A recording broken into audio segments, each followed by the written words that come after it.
البمبوزه من بلبن. بلبن عمل اختراع جديد، البمبوزه. مبدئيا التعقيب الوحيد هنا على الاسم قبل ما ادوق. الاسم بمبوزه وهي كوكتيل، هي كوكتيل وش يعني. وغير كده الكريمه في الاعلانات، شكل الاعلانات غير الشكل ده خالص. هنا الكريمه مش عارف تحت ولا فوق. بص تحت، تحت في كريمه اهي، وفوق انا مش عارف بقى الكريمه هنا فوق ولا تحت ولا هي فين، الله اعلم. بس يلا ندوق. نبدا بقى رحله البحث عن الايس كريم. ده ايه ده، كريم ولا ايس كريم؟ ده ايس كريم بس سايح ميه، هو اصلا محطوط سايح، ما لحقش يسيح مني ابدا ابدا. تمام هنا كده بص ميه او كريم. مش ده كريم ولا ايس كريم؟ دي كريم. هنا ايس كريم، الايس كريم اهو. المكسرات برضه ايس كريم اهو. بس الايس كريم سايح ميه. انا والمصحف فيها مثلا من 8 دقائق 5 دقائق، ما لحقش يسيح كده. احنا بالليل. الايس كريم ساقع جدا. طعمه حلو، الايس كريم حلو اصلا عند اللبن حلو. تعالوا بقى ننزل تحت كده وناخد ايه، معلقه كامله نشوف ايه اللي فيه. نطلع كده. دي الكريمه اهي. كريمه تقريبا موز تفاح مانجا. انا مش هكدب هي حلوه، بس هل هي اختراع بمبوزه بقى والجعر اللي عمال يطلع من دول؟ لا. اللي هي عباره عن مانجا موز تفاح كريمه، وتقريبا هي دي مكونات الكوكتيل يعني.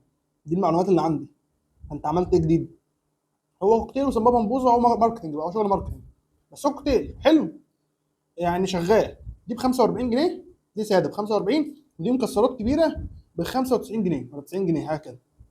ففي صغير وفي كبير، دي صغيره ودي كبيره. في حجمين، الساده الكبير ب 60 والصغير ب 45. المكسرات الصغير ب 60 والكبير ب 90. فاسعاره مش قليله، اسعاره كتير. هو كوكتيل في الاول وفي الاخر، فمش اختراع قوي يعني بالنسبه لي. لان المكسرات بقى، هو واخد من على الوش شويه مكسرات مشكله كده سليمه، بندق على لوز، بندق على لوز على زبيب. ناخد بقى معلقه كده. ده الايس كريم اهو. ده ايس كريم، لا الايس كريم ماسك نفسه هنا شويه، بس برضه يعتبر سايح. ايس كريم بالمكسرات رايق. ناخد بقى حته فيها ايس كريم. طبعا في ايس كريم هنا، فيها ايس كريم مع حته فيها كريمه كده. وننزل بقى ناخد من المكونات كلها من تحت كده.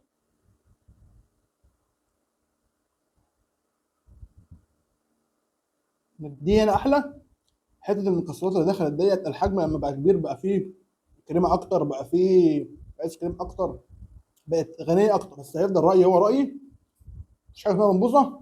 هي كوكتيل ماركتنج، شبه الماركتنج. بس هو كوكتيل حلو، كوكتيل حلو بس يعتبر اوفر برايس شويه. وحجمه حلو صراحه، بص بتاع. بس كده، يلا سلام.